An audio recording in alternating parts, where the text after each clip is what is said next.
Bismillahirrahmanirrahim.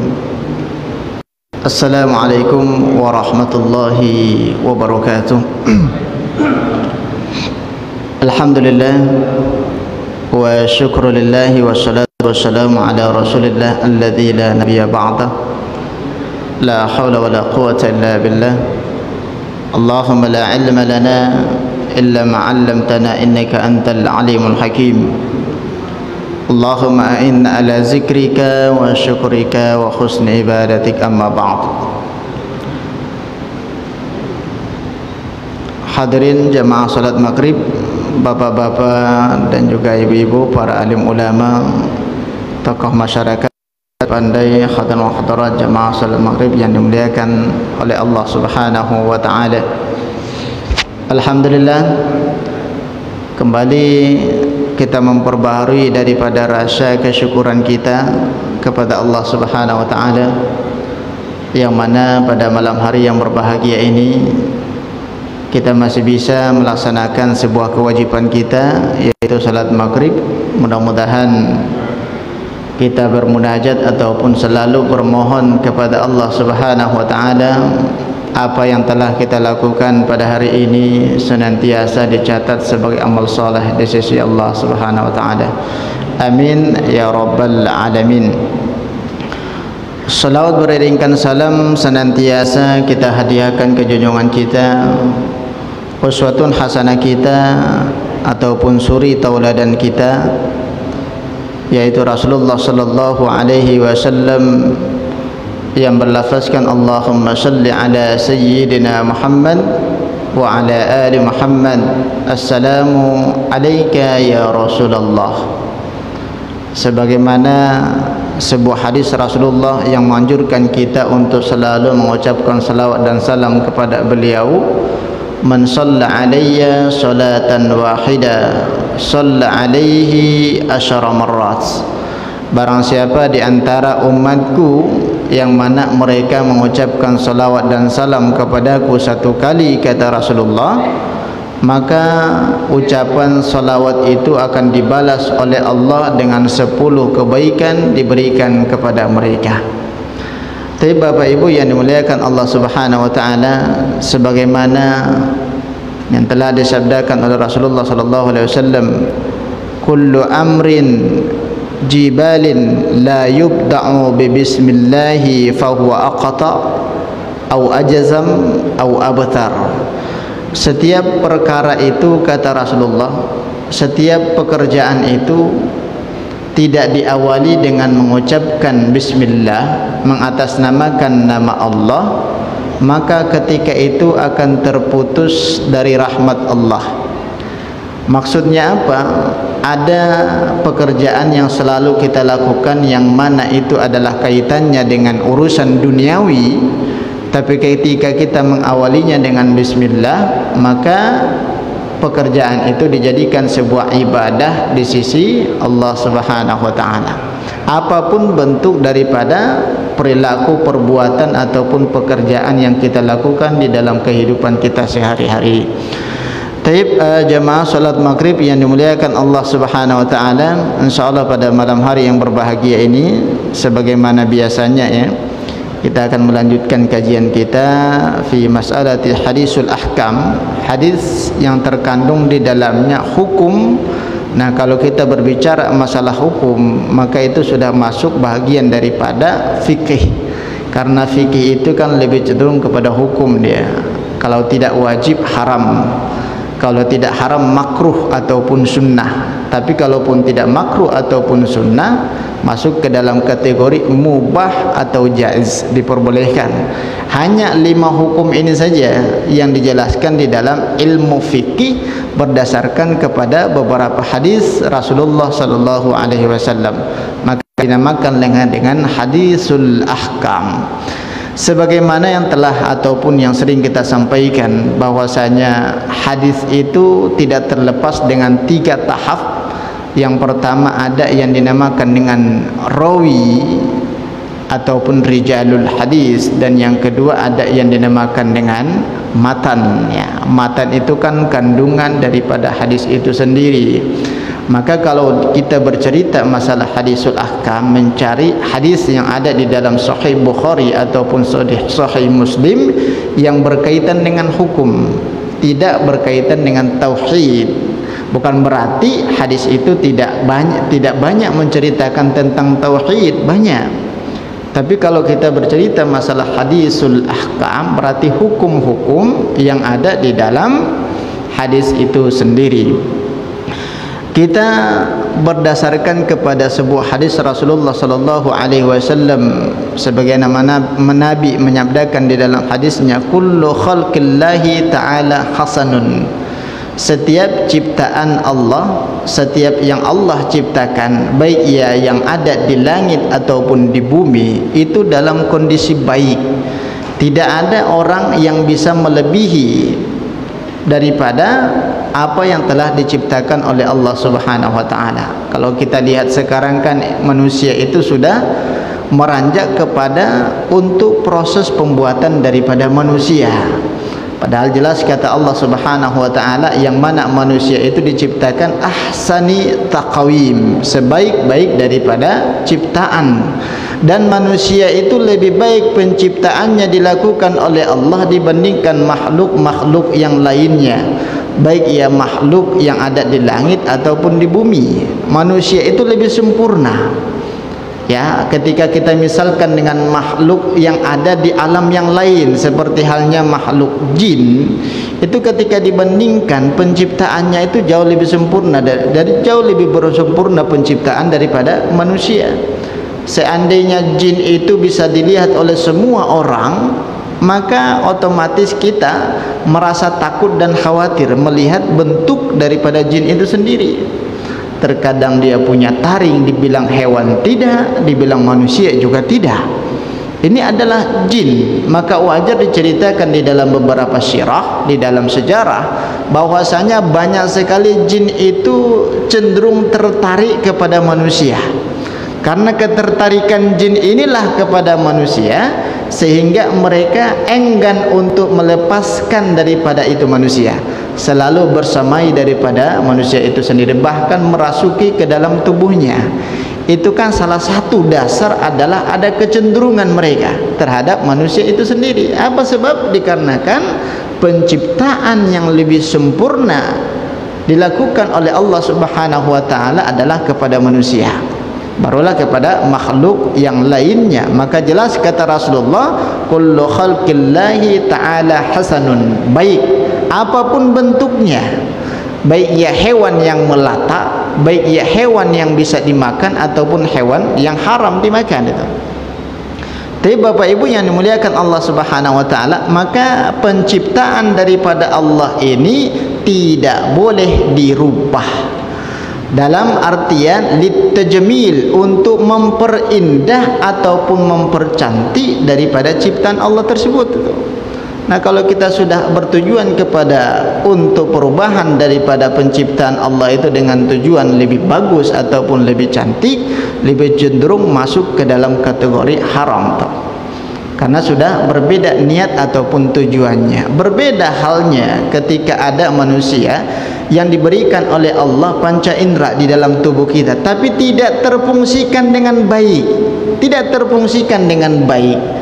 Contoh mungkin pendengaran kita ataupun mungkin mulut kita, sehingga makharijul hurufnya berkaitan dengan tanafur. Kalau tanafur itu kan tidak jelas membedakan antara jim dengan zim ataupun zal, itu dinamakan dengan tanafur. Apa sebab? Mungkin ada giginya terlalu panjang satu yang menyebabkan menghalangi daripada lisannya untuk membelokkan ketika mengucapkan huruf hijaiyah. Nah, itu boleh diratakan itu gigi. Tujuannya apa? Untuk memperbaik bacaannya, bukan untuk mempercantik ataupun memperindah. Itu salah satu illah di mana larangan seperti halnya yang telah dijelaskan oleh para ulama kita. Kalau illahnya tujuannya untuk memperindah, itu dilarang. Tapi kalau tujuannya untuk memfungsikan itu benda kepada sesuatu yang layak, maka itu diperkenankan dilakukan seperti itu. Ada sebuah hadis Rasulullah sallallahu alaihi wasallam yang mana hadis ini diceritakan oleh salah seorang sahabiyah. Siapa yang dinamakan dengan sahabiyah? Sahabiyah itu kan berarti muannas, dia perempuan. Kalau sahabah itu laki-laki. Kalau sahabiyah perempuan. Siapa di antara sahabiyat ini bernama Asma binti Abu Bakar? Berarti Asma ini salah satu putri daripada sahabat Rasulullah sallallahu alaihi wasallam, yaitu khalifah yang pertama, Abu Bakar As-Siddiq. Tapi Bapak Ibu yang dimuliakan Allah Subhanahu wa taala, ternyata kalau kita telusuri sedikit ya sirah ataupun sejarah yang menceritakan tentang Asma binti Abu Bakar ini, orangnya itu siqah di dalam kebaikan, jelas di dalam bercakap, cerdas dia, dan dulu beliau itu ahli syair. Syair itu kan kalau diistilahkan ke bahasa Melayu yang ada di Tanjung Pinang itu berpantun. Berpantun itu diperbolehkan, walaupun mungkin ada nada-nada yang lainnya, tidak ada khilafiyah di situ. Yang ada khilafiyahnya itu kan ketika pantun itu diiringi dengan musik, baru terjadi khilafiyah. Ya, terjadi perbedaan pandangan di kalangan para ulama. Tapi kalau tidak ada musiknya diiringi dengan yang lain, hanya sebatas pantun, itu yang dinamakan dengan uruf. Apa itu uruf? Adat istiadat setempat gitu. Maka jangan sampai ketika ada pernikahan di Tanjung Pinang terkhususnya, kemudian ada diundang tukang pantun, sehingga ada undangan itu yang hadir di dalam pernikahan itu berdiri. Ini tidak ada di zaman Rasulullah SAW. Bukan berarti tidak ada, ada dulu, tapi dinamakan dengan syair. Kalau pantun itu kan syair juga, mengena. Ada yang pantun mengarah kepada kebaikan, dan juga ada yang pantun mengarah kepada keburukan ataupun kebalikan daripada itu. Nah, ketika ada sesuatu yang diragukan oleh Asma binti Abu Bakar karena beliau itu hidup di zaman Rasulullah, langsung ditanyakan kepada Nabi. Itu dulu para sahabat sangat enak di dalam beribadah, sehingga tidak terjadi khilafiyah itu. Ada sesuatu yang meragukan mereka, langsung ditanyakan kepada Rasulullah, ada penjelasan. Nah, penjelasan daripada Rasulullah tak satu pun di antara sahabat itu yang menentang, karena Nabi ada di tengah-tengah mereka. Wajar itu. Maka secara logika para sahabat itu wajar mereka mengimani dan mempercayai dan juga melakukan apa yang telah diperintahkan oleh Rasulullah sallallahu alaihi wasallam. Maka ada sebuah hadis diceritakan oleh salah seorang sahabat, apa kata Rasulullah, akan tiba masanya nanti beberapa abad yang akan datang, yang mana mereka sekelompok umat yang lebih diistimewakan oleh Allah Subhanahu wa taala, dan aku lebih mencintai mereka. Bentuk keistimewaannya mungkin mereka lebih didahulukan masuk ke dalam surga. Maka kata para sahabat, salah seorang sahabat ketika itu bertanya kepada Rasulullah, ya Rasulullah, apakah umat yang engkau maksudkan itu adalah kami? Kata para sahabat, mereka pede bahwasanya mereka itu adalah umat terbaik. Apakah yang dimaksudkan oleh Rasulullah SAW yang mana mereka diistimewakan nantinya oleh Allah Subhanahu wa taala adalah kami? Apa kata Rasulullah? Bukan kalian wahai sahabatku. Akhirnya mereka kecewa.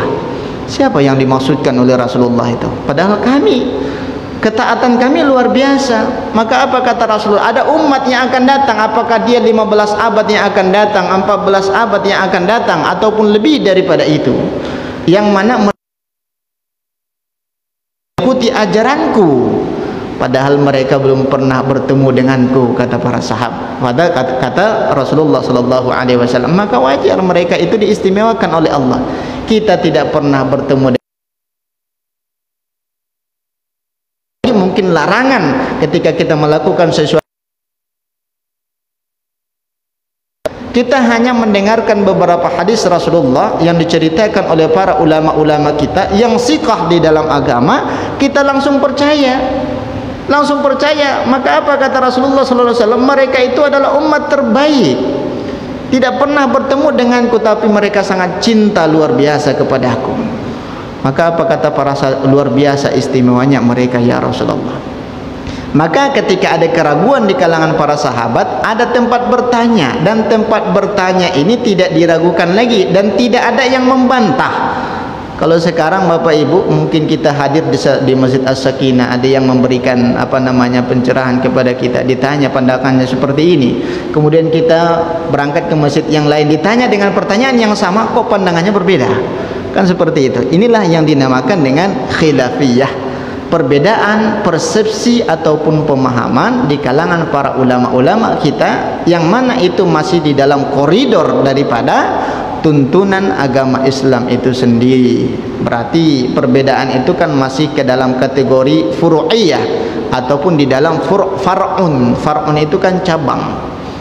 Tapi ketika ada perbedaan di dalam usuliyah, salah satu di antaranya adalah sesat di dalam asal ataupun usul. Salah satu contoh, salat maghrib jumlah rakaatnya 3 rakaat, itu usul Pak, usuliyah namanya. Maka kalau ada yang berpandangan salat maghrib itu jumlah rakaatnya 4 rakaat, nah itu sesat itu.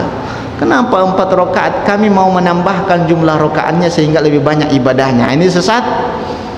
Kenapa? Karena itu bahagian daripada yang asal. Tidak boleh ada khilafiyah di dalam kategori usuliyah itu sendiri. Yang khilafiyah itu kan yang di far'iyah, furu'iyah itu saja. Tapi Bapak Ibu yang dimuliakan Allah, salah satu yang meragukan dulu oleh Asma binti Abu Bakar, yang mana beliau ini adalah ukhtun Allahu anha, istri Rasulullah sallallahu alaihi wasallam. Tapi lebih tua Asma binti Abu Bakar dibandingkan Aisyah. Aisyah itu kan yang paling bungsu tuh, yang paling manja di antara putri daripada Abu Bakar As-Siddiq. Maka kakaknya ada yang bernama Asma binti Abu Bakar, dan Asma ini termasuk ke dalam kategori as-sabiqunal awwalun, sahabat ataupun sahabiyat yang mula-mula masuk ke dalam agama Islam tanpa ada peperangan dan paksaan. Ya, yang paling pertama kan Abu Bakar As-Siddiq, ketika Nabi menobatkan dirinya ataupun mungkin sudah turun wahyu menobatkan bahwasanya Rasulullah itu diangkat sebagai Rasul, yang pertama sekali meyakini itu adalah Abu Bakar As-Siddiq. Padahal belum ada apa-apa yang diberikan pada kepercayaan ataupun mungkin usaha oleh Rasulullah sallallahu alaihi wasallam, langsung beriman. Maka itulah yang dinamakan dengan as-sabiqunal awwalun, orang-orang yang dahulu mula-mula yang masuk ke dalam agama Islam. Nah, Asma binti Abu Bakar itu ketika diurutkan di dalam sejarah masuk ke dalam tingkatan yang ke-18. Beliau itu mula-mula masuk ke dalam agama Islam. Para sahabat-sahabat dulu yang paling utama itu kan laki-laki dulu, kemudian mengikuti perempuan-perempuan yang lainnya. Tapi Bapak Ibu yang dimuliakan Allah Subhanahu wa taala, salah satu bentuk kesikohan daripada Asma binti Abu Bakar, pernah suatu ketika ada seorang ibu ini musyrik. Ibu ini adalah kafir Quraisy. Maka ibu ini namanya Khailah. Khailah ini mendatangi daripada Asma untuk gaji. Itu bukan yang dimasukin gaji per bulan Pak ya, itu berbeda. Kalau di Indonesia gaji itu kan gaji per bulan, setiap awal bulan masuk rekening. Tidak, yang dimaksudkan di sini berupa makanan. Apakah dia sepotong daging ataupun tidak dijelaskan secara terperinci. Biasanya gaji itu digunakan oleh saudara-saudara kita yang ada di Timur Tengah menjadi syurbah. Gaji itu direbus dengan air, dikasih garam, dikasih bumbu, dijadikan sebagai syurbah. Syurbah itu minuman istimewa. Nah, syurbah ini adalah minuman yang paling istimewa di dalam jamuan yang dilakukan oleh bangsa Arab. Nah, kalau kita bertamu ke rumah orang-orang Arab, itu pasti diberikan gaji itu, diberikan syurbah itu. Ini adalah tamu istimewa. Ini luar biasa Pak, luar biasa pengamalan mereka terhadap takrimud duyuf, penghormatan kepada tamu. Pernah kita mendatangi rumah daripada orang Arab yang mana mereka itu sudah jarang sekali makan daging onta. Jarang sekali makan daging itu. Biasanya makan roti, kemudian makan buah-buahan dan juga makan sayur-sayuran. Tapi ketika kita bertamu ke rumahnya, bagaimanapun caranya tamu ini harus diberi makan berupa daging onta. Ini persepsi daripada mereka. Nah, luar biasa tuh. Nah, dikarenakan mereka mengamalkan daripada hadis Rasulullah sallallahu alaihi wasallam memuliakan tamu. Tapi kalau di Indonesia aqua gelas cukup lah. Nah, aqua gelas dan yang lainnya itu kan sudah bagian daripada memuliakan tamu. Nah, ada gajinya. Gaji itu direbus, dikasih bumbu, kemudian disedot dia seperti halnya menyedot kopi, diseruput dia, berbunyi itu. Ini kebiasaan orang Arab, saking nikmatnya syurbah itu. Nah, Khalailah ini memberikan kepada Asma binti Abu Bakar berupa kurma dan juga gaji agar diberikan kepada anak kandungnya, dititipkan. Kalau bahasa kita kan dititipkan, padahal anak kandung daripada Khalailah ini sudah muslimah, sudah masuk ke dalam agama Islam, sementara ibunya masih musyrik, dia masih kafir. Sehingga Asma binti Abu Bakar itu bingung, apakah boleh aku terima hadiah yang diberikan oleh ibunya ini? Apakah boleh, padahal dia ini adalah kafir, anaknya sudah muslim? Maka ragu dia, diterima kepada seorang ibu kemudian belum diberikan kepada anaknya. Langsung beliau itu mendatangi daripada Rasulullah sallallahu alaihi wasallam. Ya Rasulullah, aku didatangi oleh seorang ibu yang mana beliau itu masih musyrik ya Rasulullah, dan juga menitipkan sesuatu berbentuk gaji dan juga kurma, dititipkan agar diberikan kepada anaknya yang sudah masuk ke dalam agama Islam. Bolehkah aku berikan kepada mereka? Maka ketika itu Nabi terdiam sebelum turunnya ayat dengan perantaraan Jibril alaihi salam. Panazalat ayatu al-mumtahana, ayat yang ke-8, turunlah ayat. Apa kata Allah Subhanahu wa taala? La yanhaakumullahu minal ladzina 'anil ladzina lam yuqatilukum fid din. Maka Allah tidak melarang kalian untuk memberikan sesuatu kepada saudara kalian sesama manusia yang berbeda akidah dengan kalian, kata Allah, sebelum mereka memerangi kalian. Fid dini walam yukhrijukum min diyarikum antabarru, kata Allah. Berarti salah satu hukum yang terkandung di dalam ayat ini adalah boleh kita bertransaksi dengan non muslim, ya, walaupun dia berbentuk daging ataupun berbentuk kurma. Tapi kalau kita khawatir daging itu dia sembelih sendiri ataupun mungkin sesuatu yang diharamkan di dalam agama Islam, maka haram kita terima tuh. Haram kita terima. Tapi kalau memang dia non muslim, dibelikan daging ke pasar berupa ikan ataupun mungkin yang lainnya, diberikan kepada tetangganya selaku muslim, bolehkah diterima? Itu boleh, kecuali orang yang berbeda akidah dengan kita tapi memerangi daripada umat Islam itu sendiri ataupun mengeluarkan mereka dari rumah mereka.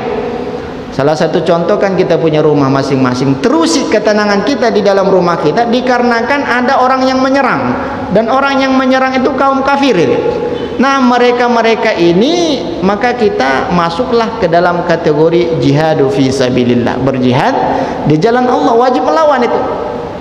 Tapi kalau mereka tidak mengganggu, wajib menjaga ketenteraman dan ketenangan mereka.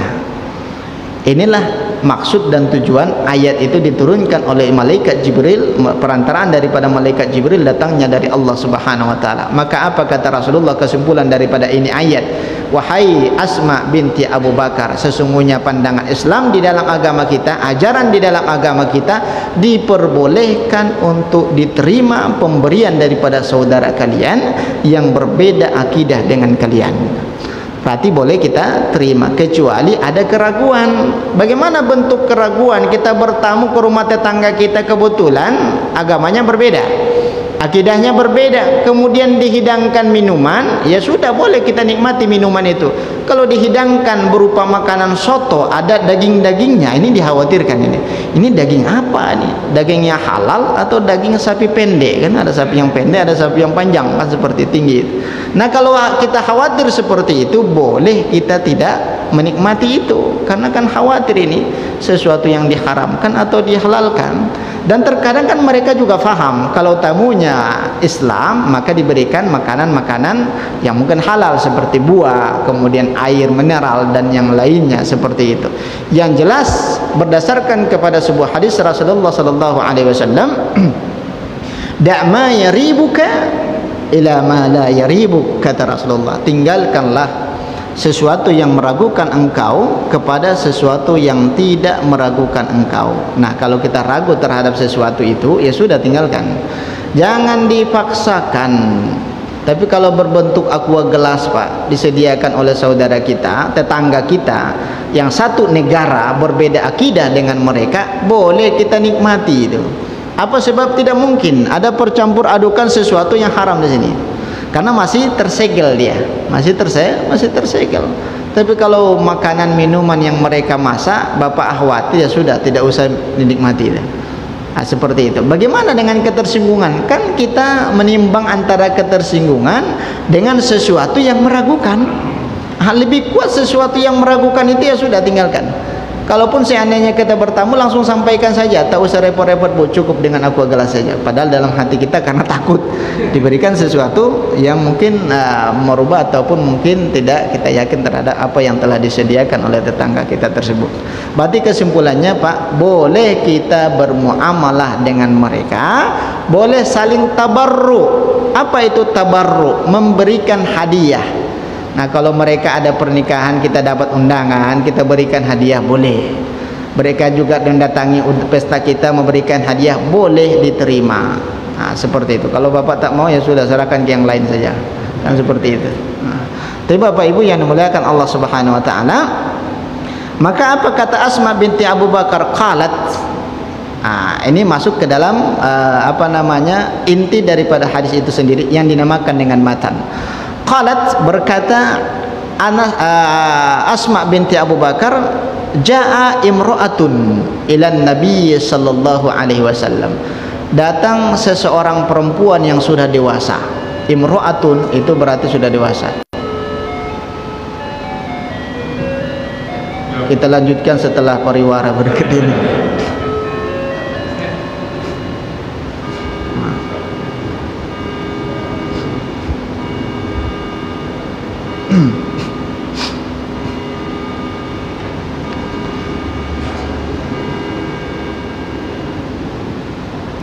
Taib, Bapak Ibu jamaah salat maghrib yang dimuliakan Allah Subhanahu Wa Taala, maka imro'atun itu kan perempuan yang sudah dewasa. Kalau bintun, perempuan yang belum dewasa. Kalau disebutkan dalam hadis itu ja'at bintun, datang seseorang anak gadis ataupun yang belum dewasa, anak-anak. Tapi kalau imro'atun itu sudah dewasa, apakah dia anak gadis, apakah dia sudah ibu-ibu, tetap dinamakan dengan imro'atun. Tapi kalau sudah nenek-nenek dinamakan dengan jaddah. Ya, jaddatun itu nenek-nenek. Nah, tapi kalau imro'atun antara kurang lebih mungkin 25 tahun sampai 50 tahun, itu diistilahkan dengan imro'atun. Ja'at imro'atun ilan Nabi sallallahu alaihi wasallam. Datang seorang perempuan kepada Rasulullah sallallahu alaihi wasallam, faqalat, kemudian perempuan ini mengajukan sebuah pertanyaan kepada Rasulullah, ya Rasulullah, inna li ibnatun aroyisan, sesungguhnya aku memiliki seorang anak yang hendak aku nikahkan dia. Berarti kurang lebih umurnya 40 tahun lah, yang sudah punya anak gadis. Wahai Rasulullah, aku punya anak gadis, yang mana anak gadis ini sudah dilamar oleh orang lain, sudah menunggu hari H ini, hendak jadikan pesta besok harinya. Maka apa kata perempuan ini? Asobatha hasfah. Hasbatun itu kalau kita translate ke bahasa Indonesia berupa penyakit kulit, ataupun mungkin kita artikan penyakit cacar. Atau hasbah itu penyakit cacar. Anakku ini sebentar lagi akan pesta dia, kebetulan dia terkena penyakit cacar. Apakah dia di kulitnya ataupun di kepalanya? Dikarenakan anakku ini terkena penyakit hasbah, fatamaratu ataupun tasakuti syahruha, yang mana menyebabkan rambutnya itu berguguran. Kalau terkena penyakit kulit sampai kepala-kepala itu kan berguguran juga, Pak. Nah, berguguran rambut daripada anakku ini, kata seorang ibu. Maka apa kata seorang ibu ini? Afa asilhu, wahai Rasulullah, kasihan betul lah anakku ini, besok kan nak menikah dia. Kalau terlihat seperti itu kan gak cantik. Khawatir calon suaminya kabur ketika tidak diperindah ataupun dipercantik anakku ini. Afasilhu, bolehkah aku menyambung daripada rambut yang berguguran itu, wahai Rasulullah? Berarti kategori hukum yang terkandung di dalam hadis ini adalah apa rambut ataupun tidak, seperti halnya yang ditanyakan oleh seorang perempuan tadi kepada Rasulullah sallallahu alaihi wasallam. Maka apa kata Rasulullah kepada seorang perempuan tadi, seorang ibu tadi, faqala la'anallahu alwasilatu wal mustausilah. Sesungguhnya Allah melaknat. Berarti kalau sudah masuk ke dalam kategori la'ana, disimpulkan oleh para ulama kita kategori hukumnya adalah haram. Ya, diharamkan ataupun dilaknat oleh Allah Subhanahu wa taala orang yang minta disambung rambutnya ataupun yang menyambung rambutnya, dua-duanya kena. Tapi kalau kebiasaan kita menyambung rambut itu kena juga, Pak. Bukan hanya orang yang disambung saja, dua-duanya kena. Tujuannya apa? Tujuannya litajammul, untuk memperindah ataupun mempercantik. Ini hadis diriwayatkan oleh Imam Muslim. Berarti kategori darajatnya adalah sahih. Berarti kesimpulannya apa? Kesimpulan daripada menyambung rambut itu hukumnya haram. Ya, itu hukum asalnya. Hukum asalnya adalah haram. Maka ketika kita melihat di dalam hadis yang lain tentang menyambung rambut ini kan luar biasa.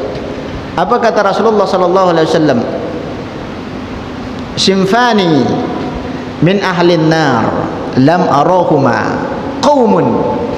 Ada dua golongan kata Rasulullah yang mana mereka itu belum pernah aku temukan di masaku, belum pernah aku menjumpai mereka pada zamanku, kata Rasulullah. Yang mana dua golongan ini min ahlin nar, dari golongan api neraka.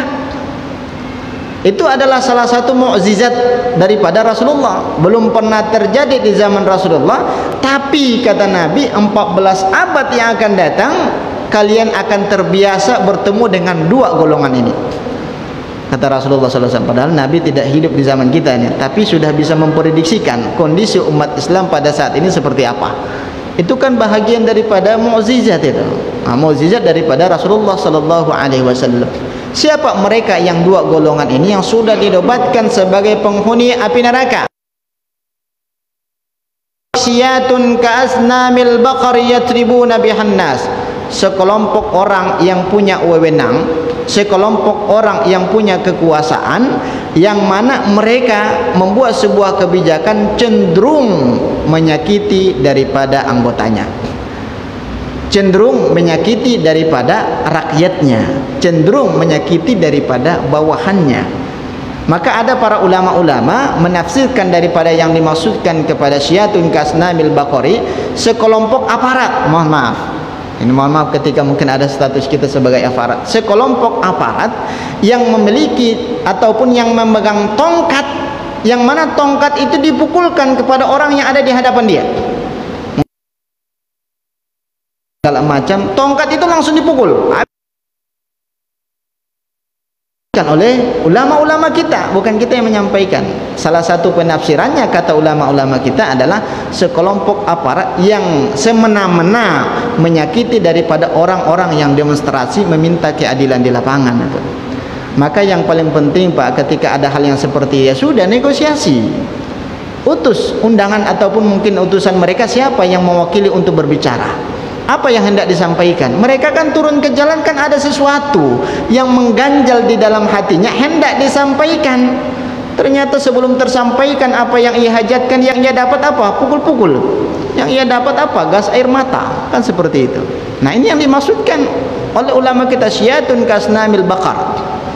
Kemudian yang kedua, kata Rasulullah, kelompok yang kedua itu adalah nisaun. Inilah yang dimaksudkan kepada apa yang telah diceritakan oleh Asma binti Abu Bakar tadi. Nisaun kasiyatun ariyatun mumilatun ma'ilat ru'usahunna kasnimatil bukhtil ma'ilah. Hunna, mereka itu, kata Rasulullah, la yadkhulunal jannah, tidak akan dimasukkan ke dalam surga, wala yajidna rihaha, jangankan masuk ke dalam surga, mencium aromanya surga saja tidak diizinkan oleh Allah. Itu mencium aromanya surganya, Pak. Walakinna rihaha, padahal kata Rasulullah, aroma, bau wangi daripada surga itu tercium dengan ribuan ataupun ratusan kilometer, itu sudah tercium baunya. Salah satu contoh mungkin kalau kita logikakan, surga itu ada di Bukit Tinggi, bukan berarti aslinya seperti itu. Kalau aslinya kan otomatis orang Bukit Tinggi yang lebih banyak masuk surga kan, seperti itu. Orang Tanjung Pinang tak, karena terlalu jauh. Ini misal surganya di Tanjung Pinang, sudah tercium aroma kasturinya ke Tanjung Pinang, padahal kan sudah pulau itu, sudah pulau Tanjung Pinang ini masih tercium. Maka orang-orang yang dua golongan ini, kata Rasulullah, jangankan ke Tanjung Pinang, jangankan ke Bukit Tinggi, ke Tanjung Pinang saja tak diizinkan. Mungkin karena tak punya paspor dia, izin untuk masuk ke Tanjung Pinang, seperti itu. Nah, ini adalah bahaya daripada yang dua golongan. Nah, perempuan ini salah satu di antaranya adalah ru'usahunna ka'asnimatil bukhti. Kepala mereka tak ubahnya seperti punduk unta ataupun punduk sapi Bali. Sapi Bali kan punya seperti itu. Dia rambut pendek, tapi ketika hendak ke pesta kok menjunjung tinggi rambutnya sampai ke atas. Itu rambut siapa? Apakah rambut si mayit atau rambut yang lain? Kalau rambut si mayit, otomatis si mayit itu nanti akan menuntut kepada Allah. Rambutku dulu diambil oleh mereka, aku sudah meninggal dunia tapi rambutnya masih dipakai-pakai, katanya. Maka ittifaq di kalangan para ulama, kesepakatan di kalangan para ulama, Pak, ya, hukum menyambung rambut dengan menggunakan rambut manusia yang sudah meninggal dunia hukumnya haram. Itu ittifaq, itu kesepakatan di kalangan para ulama, tak satu pun yang menyalahi daripada pendapat itu. Berarti hukum asalnya tadi haram. Nah, maka ada saatnya keharaman itu berubah hukum menjadi halal. Ya, bagaimana caranya? Yang mana ittifaq di kalangan para ulama hukumnya adalah haram apabila sambungan daripada itu rambut diambil daripada rambut manusia, apakah dia yang masih hidup ataupun sudah meninggal dunia. Nah, kalau masih hidup kan kita ambil rambutnya dijadikan sebagai wigs, itu kita gunakan. Itu kita tidak tahu yang punya rambut itu apakah masih hidup atau tidak. Kalau masih hidup, segala bentuk yang masih ada di dalam tubuhnya itu harus ikut dikebumikan, harus itu dikebumikan itu. Ya, seperti itu. Maka ittifaq kesepakatan para ulama itu haram menggunakan wigs terbuat daripada rambut manusia. Satu. Yang kedua, yang mana wigs itu terbuat daripada bulu-bulu hewan yang diharamkan untuk dikonsumsi. Nah, seperti tadi yang sapi pendek tadi, ya, bipang atau seperti itu. Kan banyak digunakan bulu-bulunya itu untuk kegunaan-kegunaan yang lain, itu tak boleh. Itu kesepakatan di kalangan para ulama juga, itu diharamkan karena itu berbentuk najis. Berbentuk najis itu. Ya, itu yang kita pakai. Nah, apakah mungkin dipakaikan oleh suaminya ataupun dipakaikan oleh istrinya? Seperti itu, tidak boleh. Kemudian yang ketiga, nah disinilah letak daripada perbedaan pandangan di kalangan para ulama. Rambut yang terbuat daripada bulu hewan, yang mana hewan itu dihalalkan untuk dimakan. Salah satu pandangan diantaranya adalah Imam Abu Hanifah melarang itu, tidak boleh. Kemudian mazhabnya Imam Syafi'i diperbolehkan, ya, dipakai oleh seorang perempuan bulu yang terbuat daripada hewan yang dihalalkan dagingnya untuk dimakan, dengan syarat, ada lagi syaratnya, perempuan itu sudah menikah dan diizinkan oleh suaminya. Kalau belum menikah tak boleh. Salah satu contoh tadi, kalau seandainya aku berguguran ini, kata maknya, bolehkah aku sambung? Belum tentu jawab daripada Rasulullah sama dengan apa yang telah diberikan jawaban terhadap anak daripada seorang ibu tadi. Tapi kan karena anaknya itu kan belum menikah, tuh, belum menikah. Kenapa tidak boleh? Itu termasuk bahagian daripada gis. Gis itu kan penipuan. Nah, penipuan itu awalnya kok pada hari hanya kok cakep betul lah istrinya. Setelah lambat laun runtur makeupnya. Oh, ini kok beda sekali dengan yang kemarin, kan seperti itu. Itu termasuk bahagian daripada penipuan. Maka ada yang dinamakan dengan ta'aruf, perkenalan dulu sebelum di make up. kucing di dalam karung. Anda tahu warna kucing itu seperti apa kan seperti itu. Harus terlihat dulu ataupun dioperasikan. Takutnya yang di make up itu orang lain ataupun anak tetangga. Ini kok beda dengan yang kemarin, kan seperti itu. Nah, berarti tidak boleh. Yang diperbolehkan adalah seorang istri, berarti yang suaminya masih hidup, bukan seorang janda. Ya, kalau janda itu kan memperhias, berarti ada yang ia lirik tetangganya, apakah di samping masjid atau yang lain. Kan seperti itu. Nah, kalau seorang janda juga ada kemungkinan dia berhias, kan tidak boleh. Yang diperbolehkan itu adalah seorang istri yang suaminya masih ada, tapi diizinkan oleh suaminya, istrinya itu menyambung rambutnya untuk terlihat menawan di hadapan siapa? Di hadapan suaminya, bukan suami tetangganya. Ini masalah. Nah, berarti boleh terlihat indah oleh suaminya. Itu saking pentingnya seorang istri itu berhias di hadapan suaminya. Jangan pula di rumah pakaiannya itu daster melulu. Ini dari tahun kemarin yang tahun sekarang itu terus itu. Pas mau ke pesta dicari baju yang paling bagus itu. Ini sebenarnya berhias untuk siapa? Coba sekali kita tanyakan. Kalau jawabannya ada, terkadang istri itu yang pandai menjawab. Nanti kalau saya tidak berhias bang, nanti abang malu. Saya terus mendampingi, bukan seperti itu. Kan ada istilahnya, terkadang kita malu minta kunci. Tahu orang itu istri kita, kan seperti itu. Nah, hal yang seperti itu, inti dan kesimpulannya adalah istri itu diperbolehkan berhias. Karena fitrah perempuan itu berhias, Pak. Berhias untuk siapa? Yang mana niatnya untuk suaminya. Itu yang paling penting, yang perlu digarisbawahinya. Bukan untuk orang lain, tapi untuk suaminya, biar suaminya tidak malu segala macam. Berarti itu adalah perkara yang baik, tujuannya baik untuk menghias ataupun mungkin membuat suaminya bangga.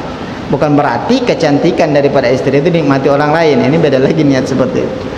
Tapi Bapak Ibu hadirat yang dimuliakan Allah Subhanahu wa taala, inilah perkara yang pertama yang berkaitan dengan al-mughayyiratu khalqillah, berkaitan dengan perubahan daripada ciptaan Allah. Padahal jelas kata Rasulullah SAW, setiap segala sesuatu yang diciptakan oleh Allah itu adalah baik. Ada beberapa hadis yang menceritakan tentang perubahan-perubahan yang lainnya, baik yang masalah gigi diceritakan oleh Asma binti Abu Bakar radhiyallahu anhuma. Tapi wallahu a'lam bishawab. Mungkin ada beberapa hal yang perlu kita diskusikan. Silakan kepada jamaah sekalian. Ada waktu kita 4 menit lagi, 5 menit lagi.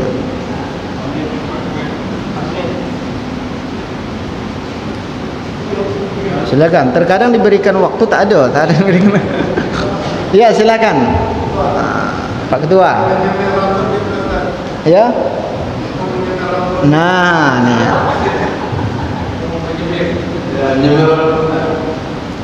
Bagaimana hukum menyemir rambut? Apakah boleh atau tidak? Biasa kan disemir itu sepatu, sendal. Ini kok serambut pula disemir sama dia? Kan seperti itu. Dulu pernah di zaman Rasulullah sallallahu alaihi wasallam, ketika hendak melakukan sebuah perang, ada yang mengatakan perang Khandaq.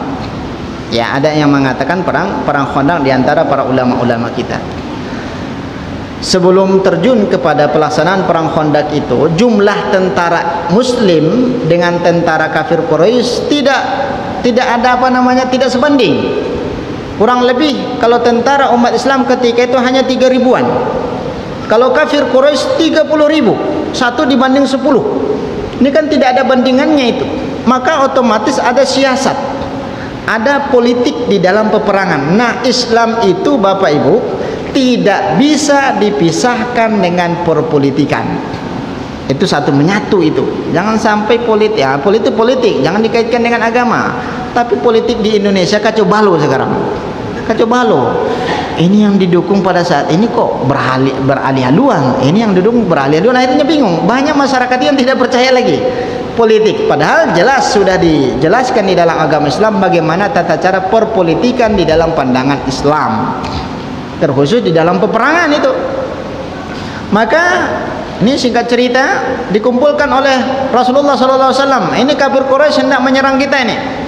Bagaimana siasatnya? Dikumpulkan dulu para sahabat. Setelah dikumpulkan, dilihat satu-satu oleh Rasulullah.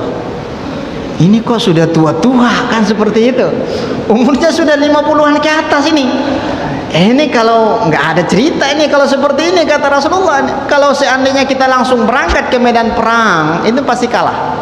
Ini secara logikanya ya, belum kita membahas masalah pertolongan daripada Allah Subhanahu wa taala. Maka apa yang dilakukan oleh Rasulullah? Orang yang rambutnya sudah mulai putih, cat menjadi hitam.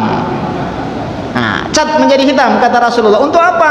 Untuk menipu musuh. Berarti menipu musuh itu boleh, sehingga terlihat oleh mereka tentara umat Islam kok dari jauh kan, tidak dari dekat. Kalau dari dekat kan terlihat lehernya sudah berlipat-lipat kan seperti itu.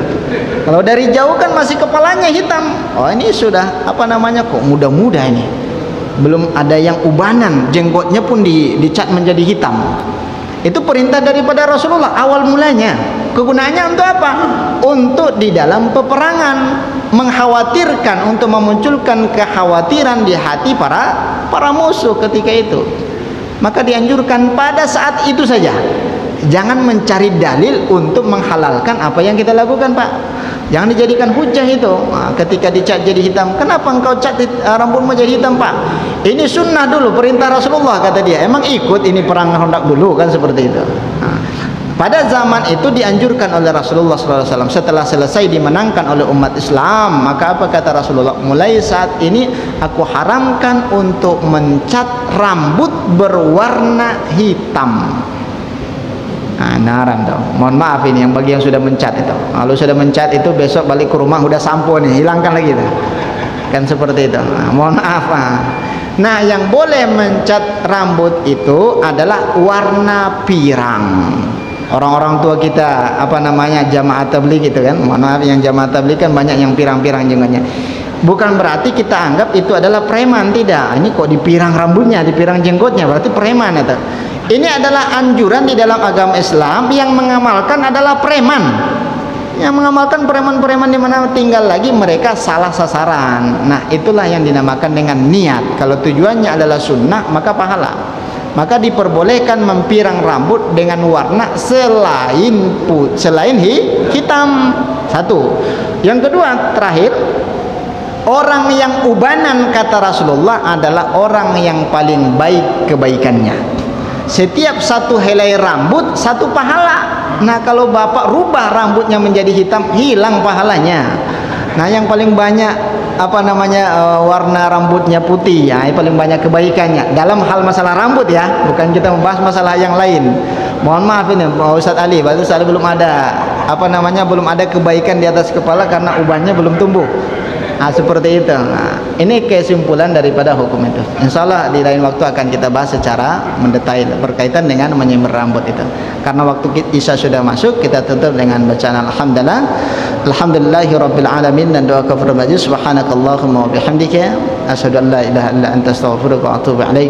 Akhir kalam ini, assalamualaikum warahmatullahi wabarakatuh.